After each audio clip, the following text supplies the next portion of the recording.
ভাবুন তো এমন একটা সিস্টেমের কথা যা গোটা বিশ্বকে চালাচ্ছে, জিনিসের দাম, দেশের শক্তি, এমনকি সরকারের নীতিও নিয়ন্ত্রণ করছে।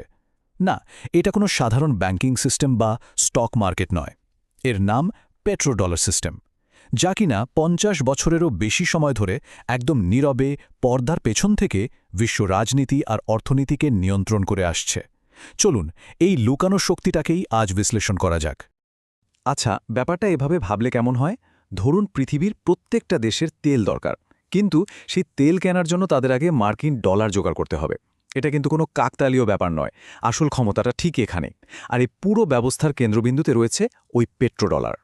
তাহলে এই যে পেট্রোডলার সিস্টেম বলছি, এটা আসলে কি? খুব সহজ করে বললে এটা এমন একটা বিশ্বজোড়া ব্যবস্থা যেখানে তেল কেনাবেচা আর তার দাম ঠিক করা হয় প্রায় একচেটিয়াভাবে মার্কিন ডলারে। তার মানে হলো বিশ্বের যে কোনো প্রান্তেই তেল কিনতে হোক না কেন, ডলার লাগবেই। এখন কথা হলো, এটা এত গুরুত্বপূর্ণ কেন? কারণ আজকের দুনিয়াটা চলে তেলের ওপর। আমাদের গাড়ি, প্লেন, কলকারখানা সব কিছুই তেলের ওপর নির্ভরশীল। এক কথায়, তেল ছাড়া কোনো দেশের অর্থনীতিই চলতে পারে না। তো সমীকরণটা একদম সোজা। যদি বিশ্ব চলে তেলের ওপর আর তেল চলে ডলারের ওপর, তার মানে পুরো বিশ্বটাই আসলে ডলারের ওপর চলছে। কিন্তু এই সিস্টেমটা শুরু হলো কিভাবে? এর পেছনের গল্পটা জানতে হলে আমাদের একটু ইতিহাসে ফিরে যেতে হবে, যেখানে মরুভূমির বুকে হওয়া একটা চুক্তির মাধ্যমে এর জন্ম হয়েছিল।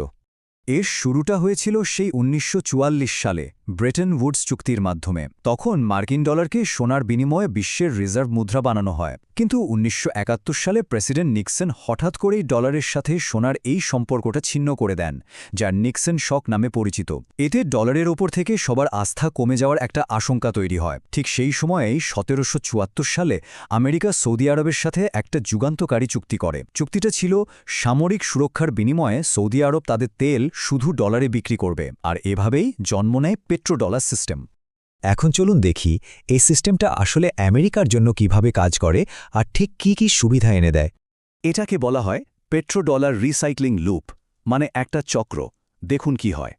বিভিন্ন দেশ ডলার দিয়ে তেল কেনে, ফলে তেল উৎপাদনকারী দেশগুলোর কাছে অসংখ্য ডলার জমা হয়। এরপর তারা কি করে? তারা সেই ডলার আবার আমেরিকার বিভিন্ন সম্পদে, যেমন ধরুন সরকারি বন্ডে বিনিয়োগ করে। এর ফলে একদিকে ডলারের চাহিদা সবসময় তুঙ্গে থাকে, আর অন্যদিকে আমেরিকার অর্থনীতিতে সেই টাকাটাই আবার ফিরে আসে, যা তাদের বাজেট ঘাটতি মেটাতে সাহায্য করে। এই সিস্টেমটা আমেরিকাকে মূলত তিনটে অতুলনীয় ক্ষমতা দেয়: ইচ্ছেমতো টাকা ছাপানোর ক্ষমতা, নিষেধাজ্ঞার মাধ্যমে অন্য দেশকে নিয়ন্ত্রণ করার ক্ষমতা, আর খুব সহজে ও সস্তায় ঋণ পাওয়ার সুবিধা। চলুন এগুলো একটা একটা করে দেখা যাক। যেহেতু তেল কেনার জন্য সবারই ডলারের প্রয়োজন, তাই ডলারের একটা কৃত্রিম চাহিদা বিশ্বজুড়ে সবসময় থাকে। এর ফলে আমেরিকা তার ঘাটতি মেটাতে আরও ডলার ছাপাতে পারে, কিন্তু তাদের মুদ্রার মানে বড় কোনো পতন হয় না।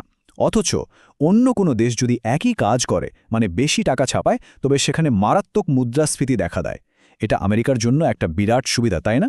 ডলার সিস্টেমের উপরই নিয়ন্ত্রণের কারণে আমেরিকা ভূ-রাজনৈতিকভাবে অনেক শক্তিশালী। এটা শুধু অর্থনৈতিক সুবিধাই না, এটা একটা বিরাট ভূ-রাজনৈতিক অস্ত্র বটে। যদি কোনো দেশ আমেরিকার নীতির বিরুদ্ধে যায়, তবে আমেরিকা তাকে ডলার সিস্টেম থেকে একরকম বের করে দিতে পারে, যেমনটা রাশিয়া বা ইরানের ক্ষেত্রে হয়েছে।